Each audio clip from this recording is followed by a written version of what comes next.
Një nga monumentet më interesante të kohës së mbretërisë në Shqipëri është ura e Zogut, që lidh dy brigjet e lumit Mat në Milot, por që vijon të jetë rrezikuar. Alarmi për dëmtimin final të saj u dha në vitin 2021, ku një prej këmbëve që mban harkun e fundit në anën veriore u zhyt në shtratin e lumit. Pasi u la totalisht në harresë, u bë një ndërhyrje nga ana e Ministrisë së Kulturës, por që për ekspertët nuk është zgjidhja që i duhet. Me një projekt në letra emergjente është vendosur një strukturë metalike për të mos lejuar zhytjen më thellë të këmbës së urës, por jo për ta rikthyer atë në gjendjen e mëparshme.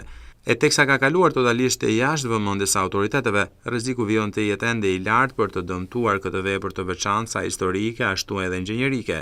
Në anën veriore, pjesa që lidhet me tokën është në rrezik shembje të plotë, për shkak se aty është lënë rrjedha e ujit. Dy nga këmbët fundore kanë mbetur në ajër, ndërsa rrezikon të këputet edhe shtresa e urës. Rreziku shtohet me nisjen e rreshjeve të shiut, ku niveli i ujit të lumit Mat rritet ndjeshëm. Ura e Zogut konsiderohet kryevepër e inxhinierisë civile e fillimit të shekullit 20 në Ballkan. Ura u ndërtua në vitin 1927 në kohën e regjimit të mbretit Ahmet Zogu, nga e cila mori dhe emrin dhe lidh dy anët e lumit Mat përmes arkitekturës fine me harqe prej çeliku. Për vitin 1999 ajo është shpallur monument kulture dhe duhet të mbrohet nga shteti.